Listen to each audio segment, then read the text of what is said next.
here in Singapore. At the start, let me introduce myself first. So my name is Manish Goenka, and I head the ASEAN regional business for Tech Mahindra based out of Singapore. And I'm very delighted and honored to host today's panel discussion. But before we start, let me wish all of you great health to you and your families. I'm sure all of you, wherever you're based, are following all the required guidances and advice during the tough times that all of us are going through. So please stay safe and stay healthy. We at Tech Mahindra and Denodo are thankful to you for taking time out and joining us for this very interesting panel discussion on modernizing the data architecture. But before we get into that main topic, and I introduce the panel to you, who you can see on your video, let's go back into history a bit and look at some interesting changes that have happened over the last 30 plus years. For some of you will know, in 1980s and early 90s, the whole focus of the IT applications, as they were, was on getting data into the system for the purpose of record keeping and for regular standard reporting. But somewhere in early 90s to mid 90s, a realization came through that the data that is being pumped into the system of records could actually be used for real insight into the business. And in came the concepts of data warehouse and data marts, denormalized database designs, and start of data visualization solutions and technologies. As we move forward and technologies involved, we could hold and analyze larger and larger data sets through various new technologies up to things like data lakes and so on and so forth. Industry also realized that data could not only provide insights into what happened, but also could predict what can happen through the fast maturing AI capabilities. And that's when the phrase came out, data is the new currency or data is the new oil, as we keep hearing these phrases quite often these days. With these advancements over last 10 to 15 years, need to manage the organization data in a more structured manner became important, and the data architecture became critical. On top of that, technologies like data virtualization also added a new way of looking at things. And that's what we will be focusing on today. With such fast developments, need to analyze large data sets. All the industries from healthcare to transport to banking to whatever really rely on data more and more. And it's very important that organizations modernize their data architecture as we move forward to post-COVID era. By leveraging the business data to devise actionable insights, the modern businesses can improve and optimize the business decision making. In today's session, hence, we'll be discussing various tools, services, resources needed to meet the need of the hour, that is, to modernize the data architecture, with special focus on how data architecture can be further refined with the concept of data virtualization, how a single view of data can be created across data sources without physically moving data, and how data architecture costs can be optimized with data virtualization. So with that, I am very happy to introduce two very knowledgeable gentlemen whom you can see on your screens and who will be providing their insights into the topic today. Let me first introduce Deb Mukherji, who is Data and Analytics Practice Head for ASEAN and North Asia at Tech Mahindra, and he is based out of Singapore. They have come to us with 25 years of industry experience, having worked for large organizations such as Oracle, IBM, and Satyam slash Tech Mahindra. He comes with an accounting and finance background, so you can be sure that he understands data. I think that's what finance people do. And his strength lies in financial planning, analytics, and financial performance management, in addition to very strong background and experience in enterprise application. So it will not be wrong to say that he has expertise in both getting data into the systems and extracting the value out of that data. Currently, he heads the data and analytics business portfolio across the region, advising CFOs, CXOs on deriving value from the data treasures that they hold. I am also delighted to introduce our other panel member for today, Alex Hoehl from Denodo. Alex is a Senior Director, Partner Channel Sales and Business Development for APAC at Denodo. In his role, he and his team are responsible for all partner related activities in the region, including partner sales, building and evolving partner networks, as well as educating market about Denodo data virtualization, its successful use cases and benefits. Alex come to us with 20 years of experience in IT, holding leadership positions in sales, business development, and operations. Starting his career as a consultant and project manager in EMEA, he was seconded to Singapore by SAP in 2000 to help establish SAP CRM Asia Pacific business. He helped launch SAP Business by Design, SAP's first cloud ERP solution, and transformed SAP Business B1 as purely indirect business with over regional 120 partners. Alex holds a master's degree in computer science and is also a permanent resident in Singapore. So, with that, Deb and Alex, before I ask you some questions on data architecture, I would request each one of you to spend a couple of minutes and give your views and insight on topic at hand. Maybe Deb, if you would like to start on that. Sure, Manish. Thanks for the introduction. Good morning, everyone, and hope wherever you are, as per the country's applicable law, you're staying safe, staying at home. So, as Manish said, that I've spent about 20 plus years in Singapore alone and been in the industry for quite some time. And as Manish rightly said, so I've seen both sides of the world because I had been an accountant at one point of time and then moved over to a role which is the other side of the table. So, okay, so let me start by saying, I think, I'll probably take an example of when I started my IT career as an ERP consultant. I mean, in the late 90s and the early 2000s, what we have seen is that, see, data used to be in the periphery. I mean, the whole focus was on transaction systems like ERPs, the Oracles and the SAPs of the world. And then what we have seen is that slowly there's a paradigm shift. People started looking at more and more how we can actually utilize data and get insight out of the data. And people started talking about, there's a terminology that we use in the IT industry, and it's not just with the IT folks, but even I have seen CFOs talking about it, is something like, the single version of truth. How do we create a single version of truth? How do we bring data into a single repository and get a 360-degree view of the data? And what we have seen is that, if I start with those early days where people used to build operational data stores or ODAs, then moved into data warehouse, and then data started growing. I mean, in terms of volume, velocity, veracity, so every way the data started growing massively. And with the growth of data in volume, variety, and velocity, people started innovating new ways of managing data. And like, for example, I'm talking about huge chunks of parallel processing data blocks. I'm talking about distributed file system where you can store data to optimize cost or storage cost. So came into being data lakes of the world today and how we utilize data. And so this is entirely what happens is that this is what I'm trying to say in a nutshell is it's more like a shift or a movement of data architecture itself. It evolved over the last 20 years or so.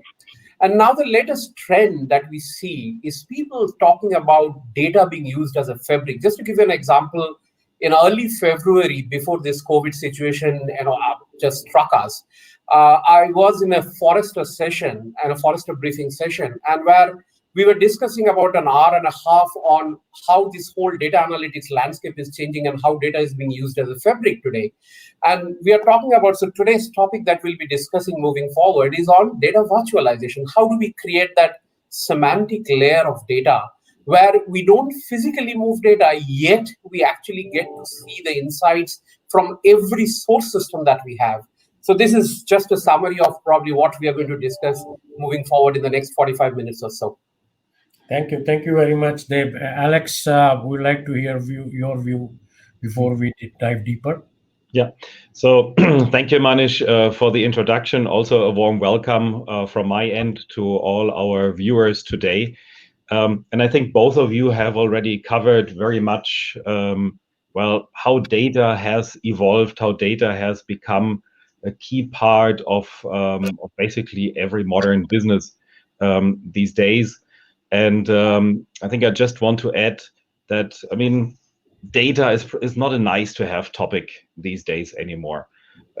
Depending on the analyst reports that you read, they will tell you if you want to survive as a company, and it's not only thrive, it's really survive as a company, you need to improve your decision taking by 2 to 3 times by 2022, 2023.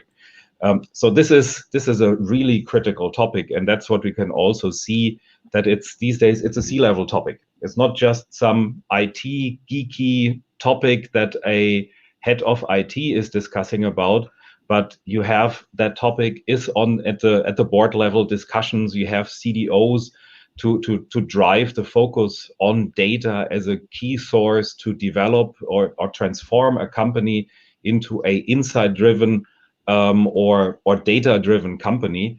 And obviously, a modern data architecture is absolutely key to achieve this kind of a target. Thanks, Alex. So let me start with you, Dave, and I think we all kind of know technical definition of data architecture, but how will you define data architecture? It's an interesting question. Okay, so yeah, as Manish said, I mean, as you said, Manish, that so I'll not get into the technical architecture side or technical definition of data. So I would try and define how do I look at data architecture more from an user perspective. So as I said, data is something which is everywhere. So whenever we do a transaction, whether we are paying a bill or receiving a money from a debtor, it doesn't matter. Everything translates into data at the end of the day. Now, data architecture is something which is it's like a set of rules, which governs how do we manage data. It's I would call it again a kind of a framework. And of course, it is aided by tools and technologies, because framework is just a set of guidelines and how you would manage your data. But tools and technology is an enabler. So, for example, everything right from data acquisition to data ingestion to data management, then comes data delivery, and then comes data consumption. So this is an entire life cycle of data. And when it comes to this whole life cycle, that's where this whole framework or architecture, data architecture comes into play, because we need to decide how do we manage ingestion, how do we manage the data that is stored, how do we manage the data that is opened up for consumption. So this is the entire framework we are talking about. I'll give you a very, very realistic examples, and these are all from different customers and how they're using data architecture. Let's say an organization is having a very standard, very traditional way of data architecture. So you have source systems, then we get the data from source systems to a staging area, then we move the data into a data warehouse where you have the data models, and then finally data consumption in terms of BI reporting, analytical reporting. Then again, that's a data architecture. Then again, we have seen a slightly different architecture. Let's say we are talking about a big data, a Hadoop-based architecture. Now, where we see that data again from source systems is coming into the landing zone, and from there we are getting data into the processing zone. And then I've seen, instead of creating a third normal form, a standard data warehouse, you can also have data marts straight away for end user consumption of data. So that's also a data architecture. So this is entirely, so it's basically what I'm trying to say. Maybe in summary, I would say, I'd put it like this, that it's those set of framework, those rules which governs data, and which also manages data, and put in a framework of data governance, data management, data cataloging, everything to the point, and of course aided by all the different tools and technologies, like for example data warehouse, the databases, the big data of the world. So this is in summary how I would like to define a data architecture. Thanks, Dave. So let me continue on that same theme, Alex. So my question to you is, Why do we need to modernize the data architecture? And why we think that the old so-called BI data warehousing architecture of the past not able to keep up with the changing landscape of modern business? Um, I think Deb started touching on that already. I think over the last 20, 30 years, we have seen significant advances on one side on the data visualization tools, on the data consumers. We've also seen significant advances actually at the storage. Yeah, you have big data, you have IoT data, you have data lakes, you have unstructured data, etc. Where actually there was not so many developments or changes is actually the way data was delivered. Today, we're still using a lot of, let's say, traditional ETL, ELT processes, which have been developed 30, 40 years ago as a technology, but which is basically built at a time when there was relatively low data volumes, when there was mostly structured data. And the concept for all of these integration technologies is basically making copies of data. Deb just explained it. You have your raw data or your data sources. You move it into a staging area. You move it afterwards into a curated area. You create a single source of truth, and then you break it up into data marts. But what you do is you create copies and copies and copies of the data, which again in the call it old days was a very fair approach. But now with new data sources and ever faster creation of data, IoT data, social media data, sensor data, etc. This kind of process is starting to get too slow. It's starting to break. At the same time, the speed of business has increased significantly as well. You don't want to take decisions based on data anymore that is 4 weeks old, or in some cases, even an hour or 2 hours old data might already be too late. And that's basically where concepts like data virtualization are coming in, which shift the paradigm or the concepts for data integration significantly. So data virtualization as a technology actually has as a main differentiator to traditional ETL, ELT processes, the concept of not moving the data. In data virtualization, you leave the data at the data source, and only at the moment when the data is required, it's being extracted and delivered to the data consumer. That obviously helps you to significantly change your data infrastructure to simplify the way data is being delivered. You also get an abstraction layer, meaning you get a layer that sits between your data storage at the bottom and your data consumers at the top, which means it separates the different technologies. With the new technologies coming into place, now data consumers have to worry about SQL, about different dialects of SQL, of MaxReduce, etc., etc. A data virtualization layer can actually help to hide all these complexities from the data consuming applications, and it makes it look like a single database to them. So it's very easy to consume the data. It's also very easy to add new data sources because, again, you don't have to worry about the different technologies that are in use. Another important part is you get a metadata management layer.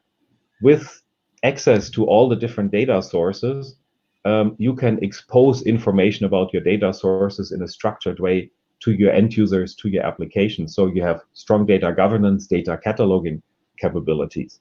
And in addition to that, because you have that layer between, again, the consumers and the data storage, you get also a very strong security layer, meaning everybody who wants to access data has to go through the data virtualization layer.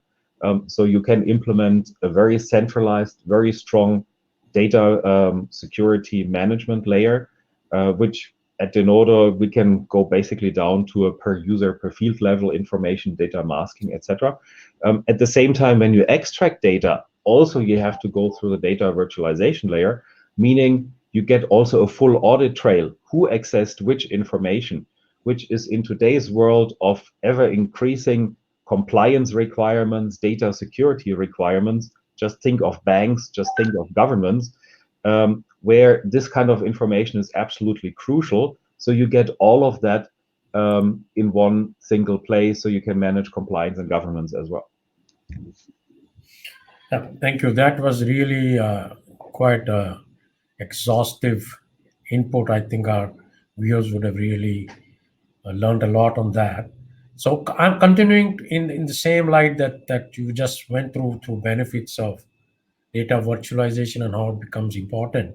So this question is to both of you, and I'm happy any one of you or both of you can provide your inputs into this.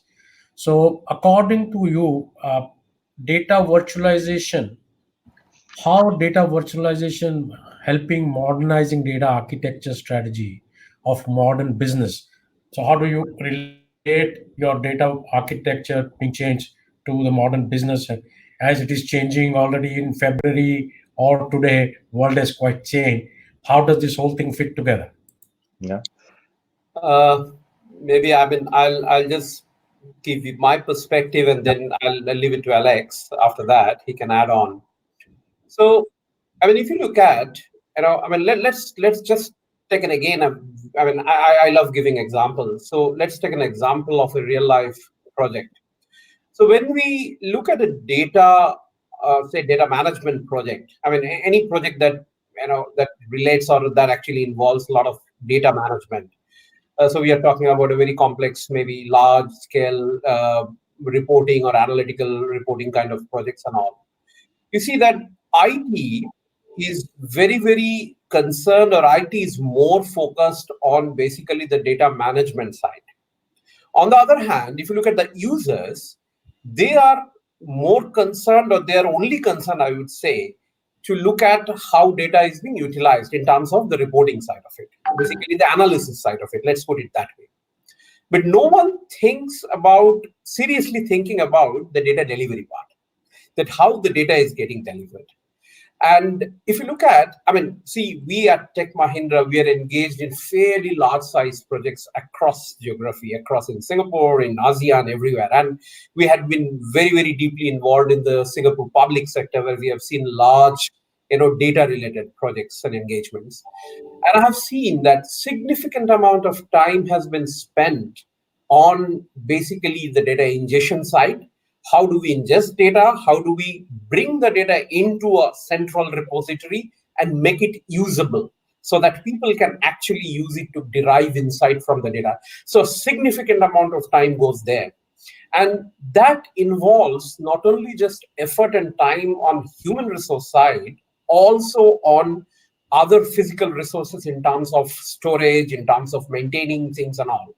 So this is, again, yet another very, very important factor, which I think got a lot of organizations thinking that how do we optimize? Is there any way where we do not need to physically move data from place to place? In fact, this is something which I think earlier we had touched, Alex had touched upon, that we are actually moving data in today's world multiple times within an organization, from source to a staging, from staging to central repository, from there even to data marts, where everywhere there is a physical movement of data. And wherever there is a physical movement of data, there's a huge amount of resource that is involved, both in terms of effort and cost and hardware cost. So everything taken together.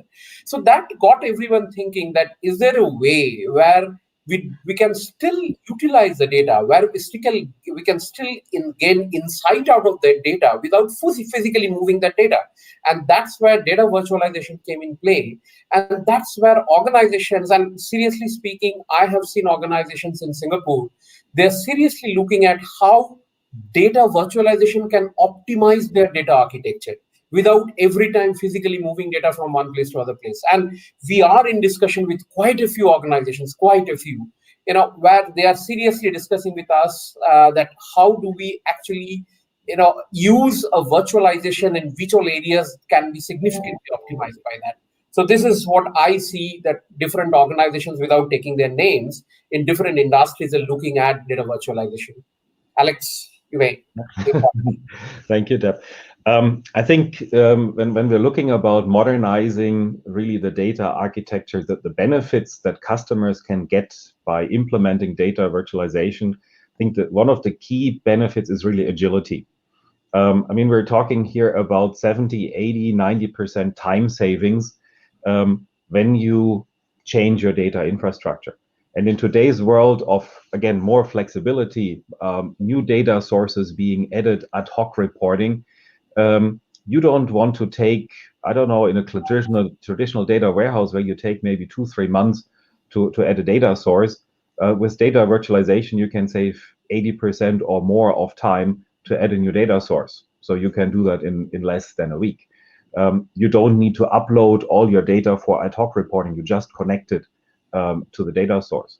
If you particularly are a large organization, you don't want to maintain 5, 6, 7 different data models for your different applications that are using data. But with data virtualization, you get one centralized data model that you can share all across those different consuming applications, which has a number of benefits. It's not only the time saving that you get by maintaining one data model compared to 5 or 6, but you also get consistency.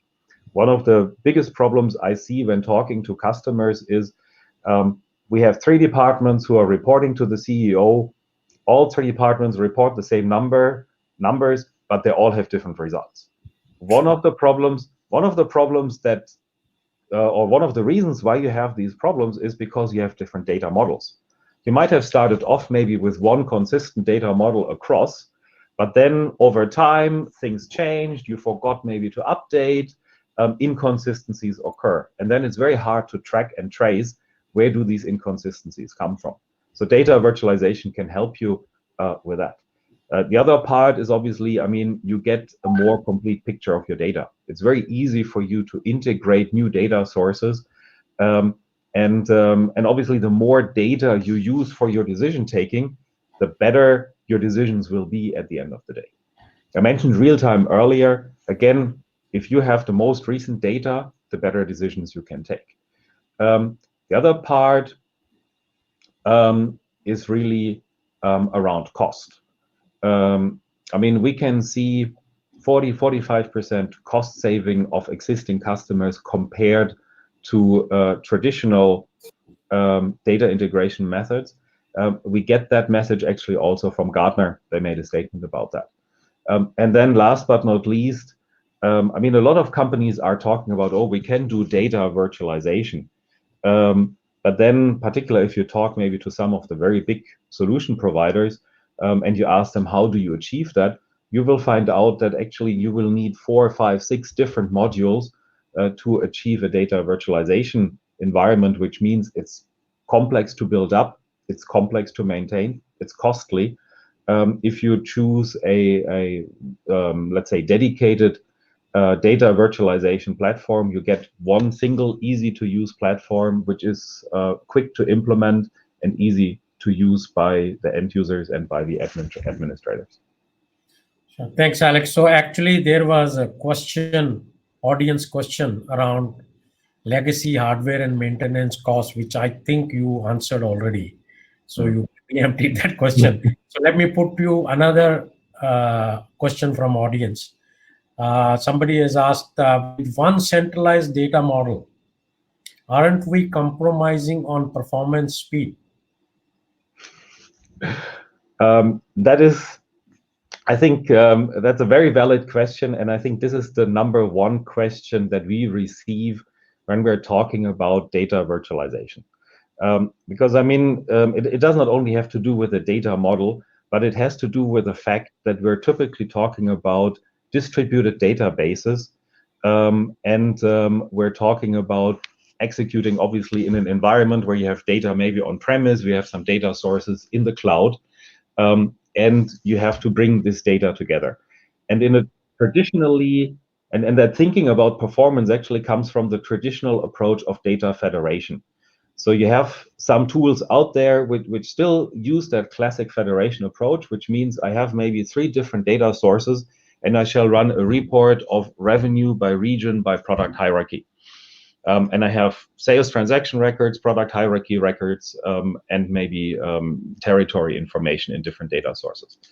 What you would traditionally do in a federation environment would be, I move all the data over the network into memory. And which means I have, for example, millions of transactional sales records. That means it takes me a very long time to move that data across the network. the execution in memory is actually very quick when you run your select from where group by statement. So what data virtualization actually can do is aggregate the data before it's being transmitted across the network. And that's really the key difference. Imagine you have maybe 5 million sales records, and you can aggregate that down to maybe just 10,000 records. Obviously, your transmission rate goes up significantly, and that's where you get actually an incredible performance. I'm proud to say that in Denodo we have the best performance optimization engine in the market. So we can really provide a performance which is almost comparable to a single database execution. Thank you. Now, before I go to another audience question, let me ask you also around. So we talked a lot about data architecture, data virtualization, and we did generally say that it is applicable to almost every industry. But I would like you both to be, maybe if you can, be a little specific and see which are the industries where you see the adoption of this kind of architecture and virtualization more than the others. And are there any specific examples that you can share? Maybe I'll start. Yeah, so the way I have seen it, I would say in the recent, probably I would say in the last 1.5 years or so, in my discussion with different organizations or different industries, is that, see, people who are dealing with large volume of data, so to speak, for example, I'll just take BFSI as an industry for banking.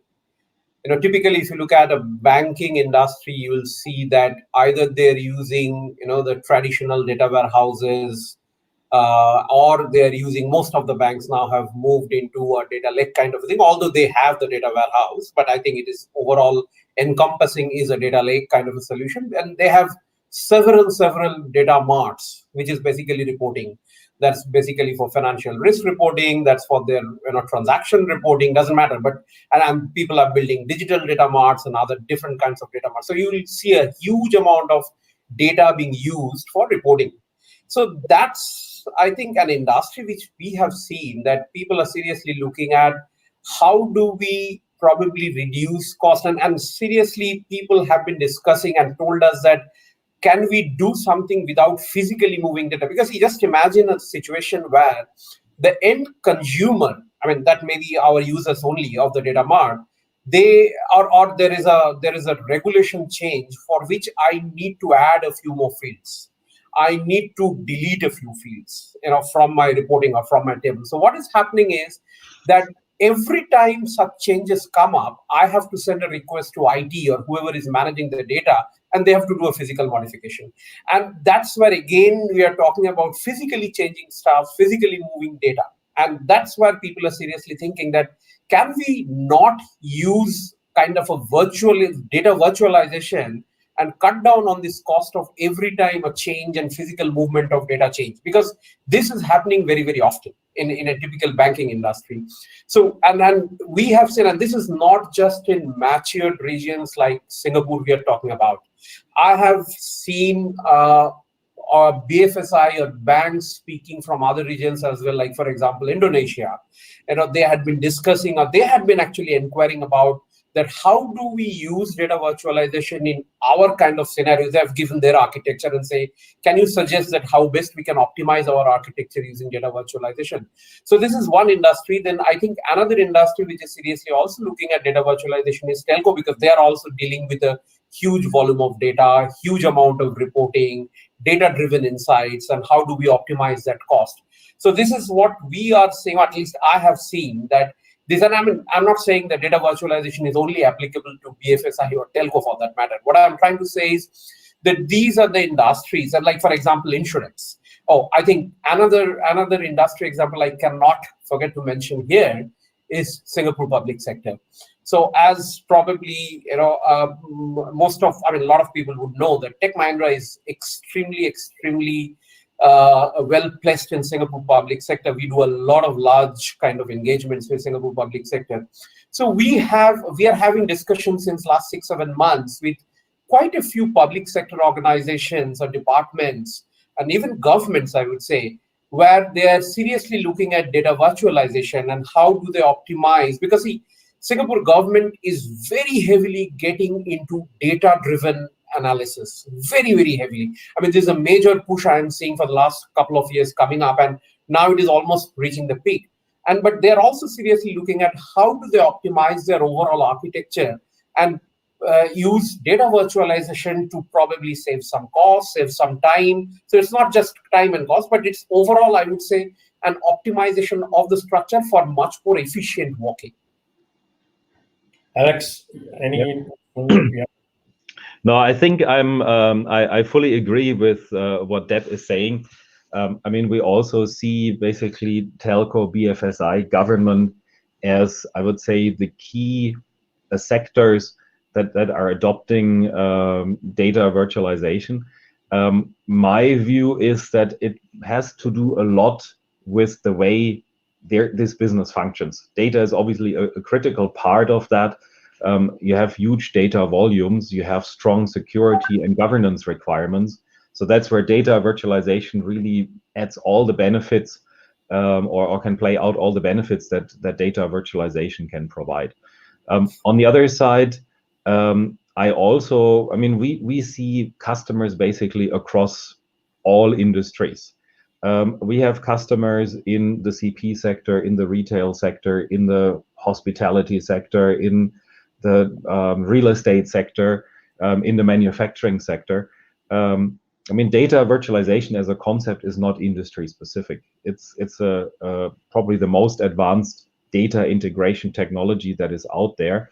Everybody has more and more data. So really having a modern way, having a fast way to integrate data is really critical in those three sectors that we talked about, but basically all across the industries that I am seeing. We see use cases, we see requirements. So you touched upon something that I'm going to ask you is actually an audience question. So what he's saying is there are a lot of multinational companies more and more required to comply with their data sovereignty requirements from various, national requirements and stuff. How can data virtualization help them? Okay, that's actually a very valid question, and we see that with a lot of what you said, multinational companies. In Europe, we're talking, for example, our GDPR. But also in Singapore, in Indonesia, you have your privacy acts being put in place. So moving data, in particular PII data, across borders is getting more and more complicated or even forbidden. So again, your traditional moving data to have, for example, you might have let's say a multinational company in Malaysia that operates in Malaysia, in Singapore, in Indonesia, in Myanmar.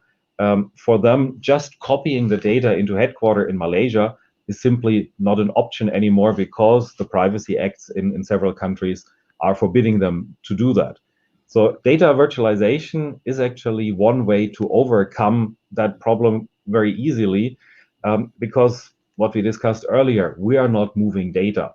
We are just bringing data virtually together so you can leverage that information.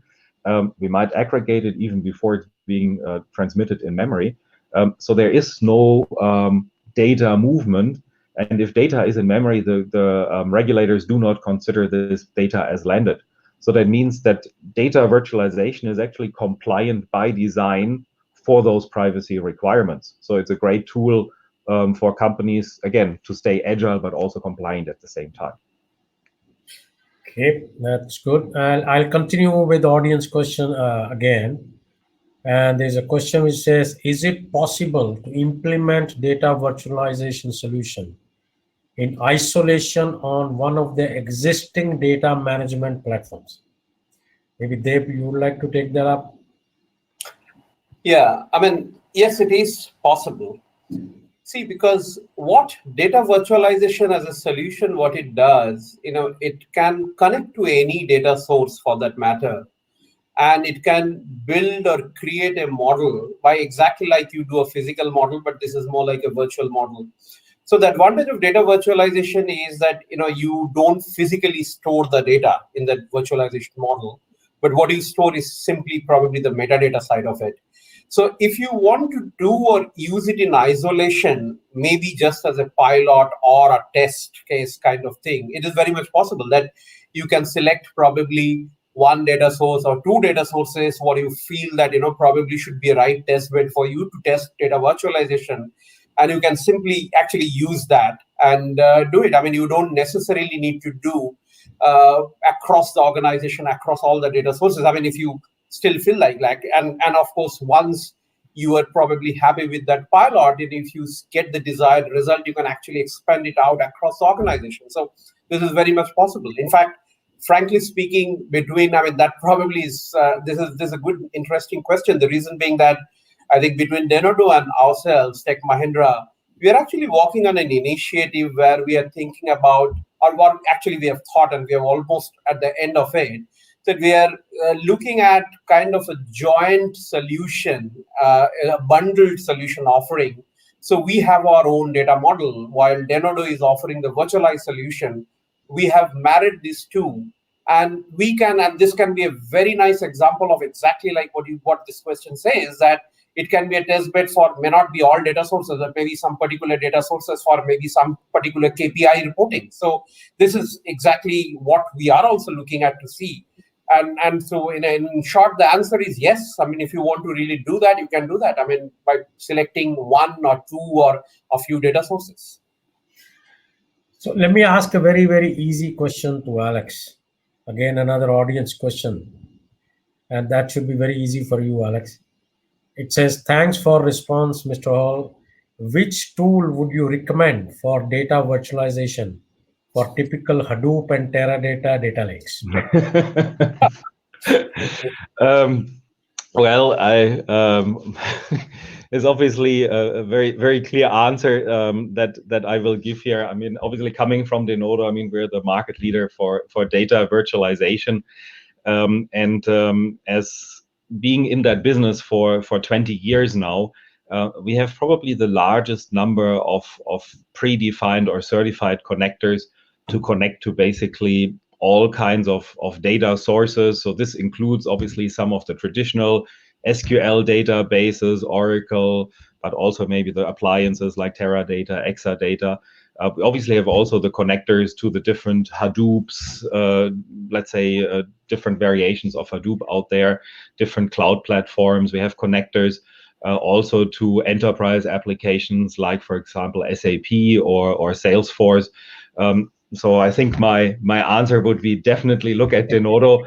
I think it's a very worthwhile choice that you should consider. Yeah, that is certainly true. And continue on that theme. So, Alex, again to you. Maybe you can share some specific customer examples where this technology has been very successfully used and customer have derived values out of it. Okay, let me maybe share on one side the story of Autodesk. You might have heard of Autodesk. They're a software maker. They do design, construction, 3D software. And they traditionally sold their software on premise, meaning they sold a CD, they're sold in the very old days a disk, later on downloads. And then the customer installed basically the software on premise at their own environment. That actually meant for Autodesk that they had relatively little interaction with their customer. They had a sales record, they had maybe some support requests, and they had maybe some ongoing maintenance. But the interaction with customers was limited. So at some stage, with the emergence of cloud, they obviously moved their offering also to provide it on demand. And they realized, wow, this is a complete different business model that we're looking at, because now I get incredible insights in how my customers are using my software. I can capture all these clicks of which functions and features are being used, how often are they being used, in which context are they being used, who are the users that are using my software. And with that myriad of information, you obviously can then further adjust functions and features, your business model, etc. But in return, you also need a modern data architecture.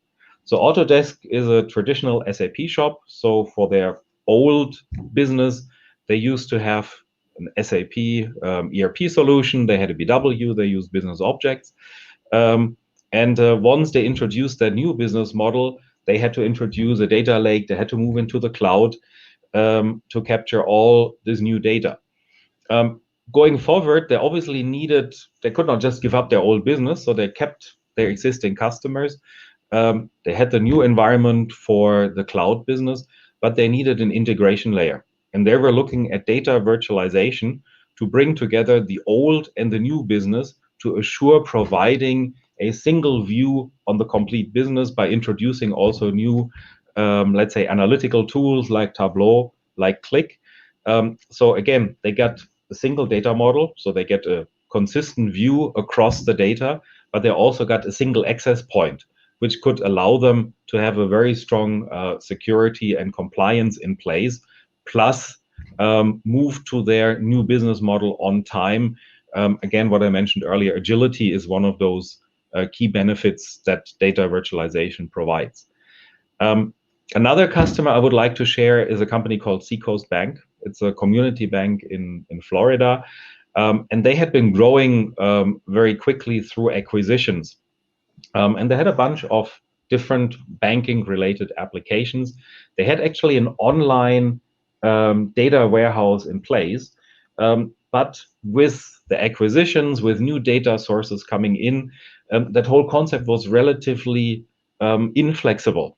It turned out that adding, for example, new data sources and creating a new report for them took them 2 to 3 days, which was far too slow, especially when they grew so fast. They got new regulatory requirements. So they decided to introduce Denodo. Interesting enough, they actually kept their data warehouse and they created virtual data marts in comparison to the physical data marts they had before. The structure actually stayed very much the same. They had a data mart or logical data mart then for loans, credit cards, accounting, assets, etc. But the benefits they received were actually massive. So what I mentioned earlier, they took 2 to 3 days to create a new report with the old model. By introducing data virtualization, they could cut down this cost or that time to 2 to 3 hours to create the same report. So that's over 95% time saving that they achieved. Plus, they were also able then to provide self-servicing capabilities to the whole organization, driving productivity for each department.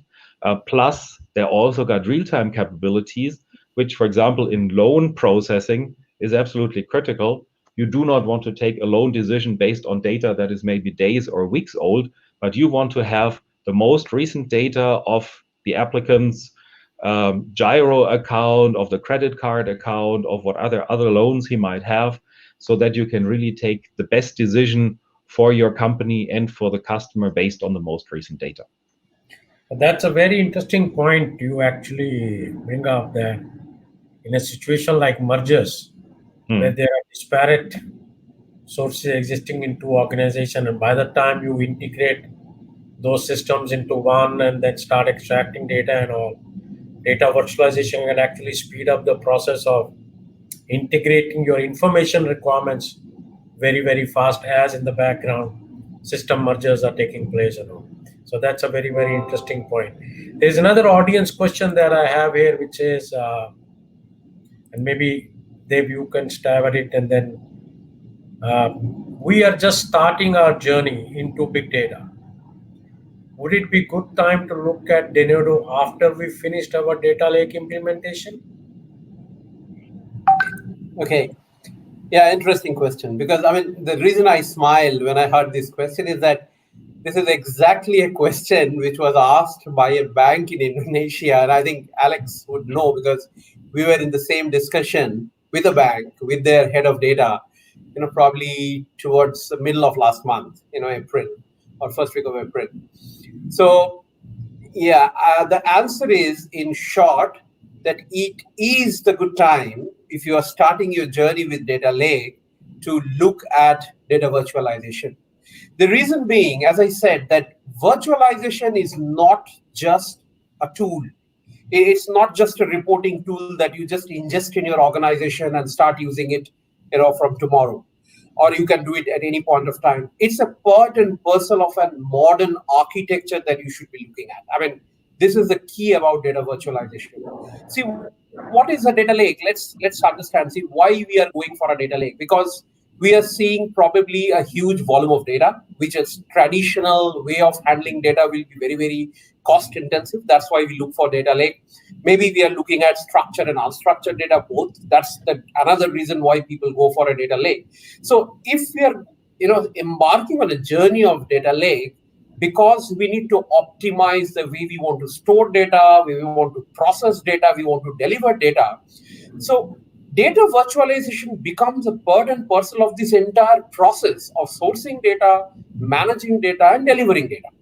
So just please understand that data virtualization, as we're talking about, can connect to any data sources. I mean, I'm not saying that data virtualization is is competing with your data lake or it's going to replace your data lake. No, that's not the objective at all.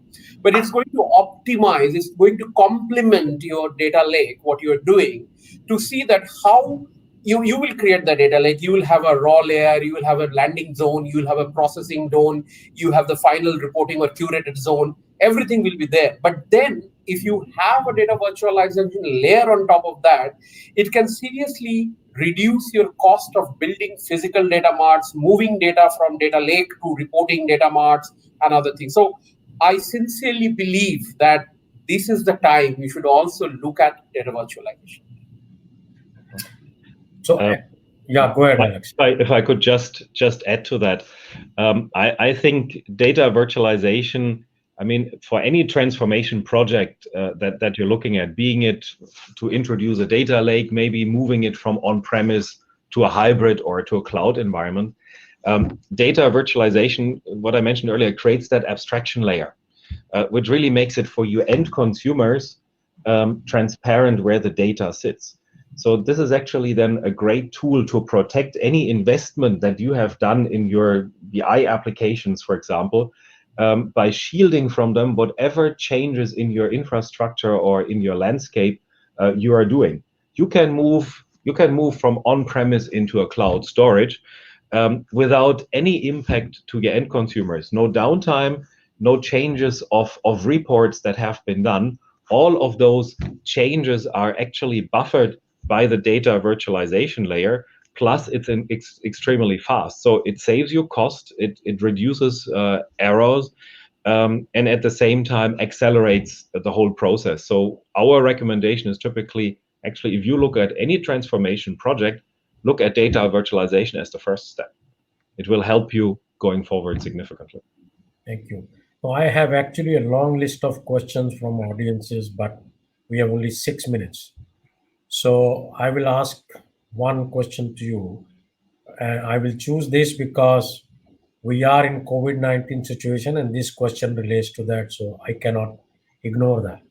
So the question is, how should the modern chief data officers navigate through the pandemic like COVID-19 response and beyond?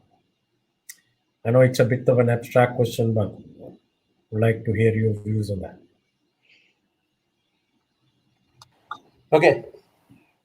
I'll probably start and then, okay, Alex, you can add on top of that.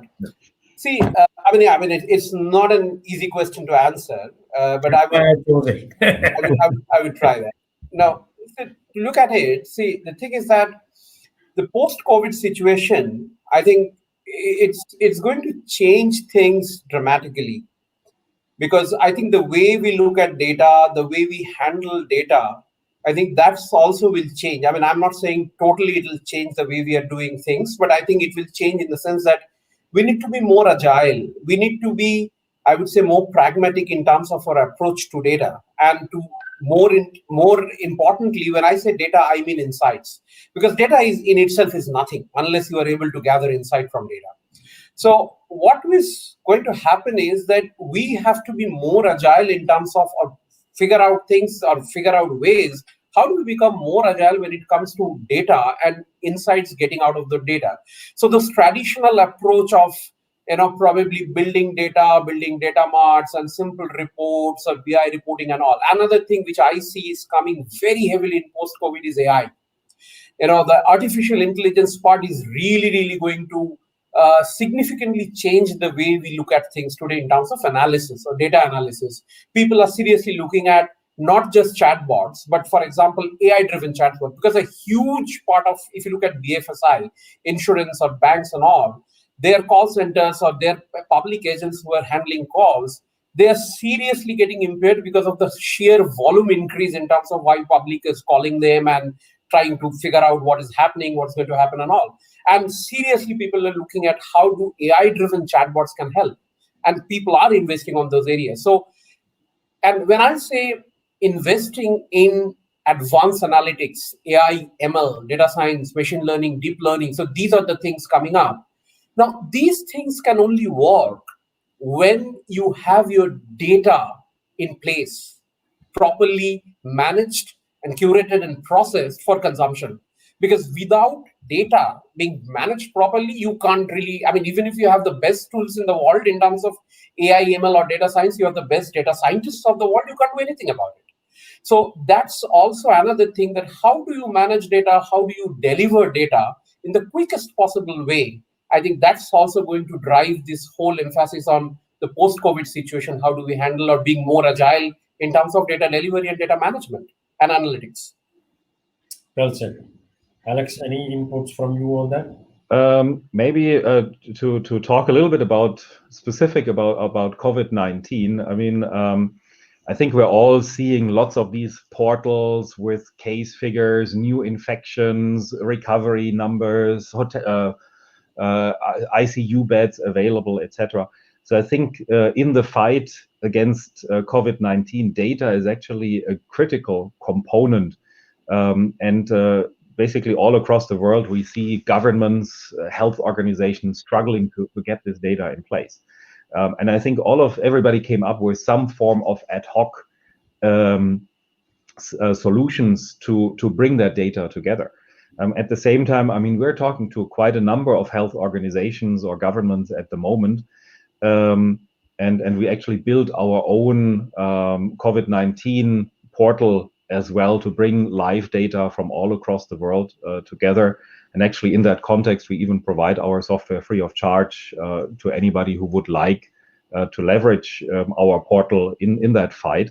But what we are also seeing is, COVID-19 will stay with us for a while. It's not going to go away in the next couple of weeks. That's very unlikely, which means we have to prepare for the long run. And then when we're talking about data, yes, you can short, quick solutions build, which probably a lot of manual labor required to collect that data and get your daily dashboards.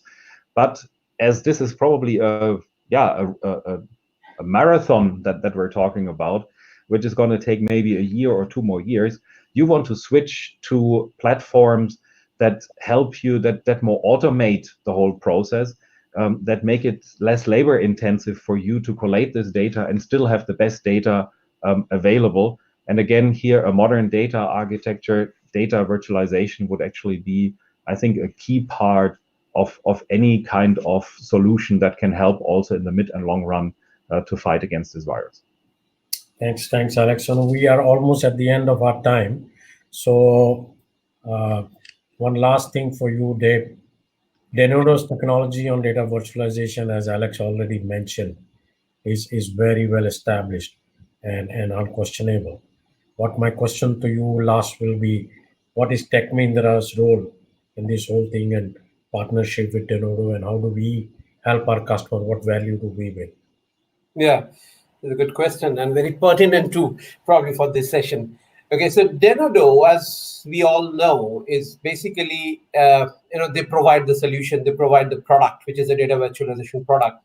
Tech Mahindra, as probably everyone knows, we are a systems integrator, we are a solution provider. That's our key forte, that's our key strength. So we, of course, are Denodo and us, we are in a partnership. So while Denodo provides a solution, we implement it.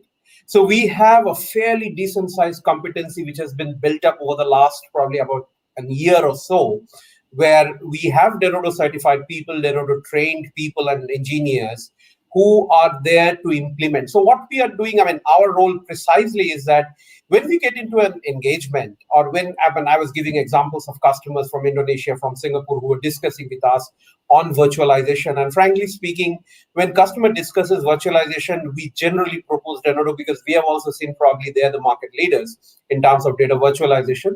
So we engage in the discussion, we understand what exactly they would want to do. We advise them that how to use the data virtualization process together with Denodo. And of course, then our main job is to implement the solution, while Denodo will provide the software and the support from the software perspective. So that's in short our role. I'm just keeping it short looking at the time. So Yeah, we are role over the limit, so I think we will stop here. But I think it's been a absolutely enriching discussion. Thank you, Dave and Alex both.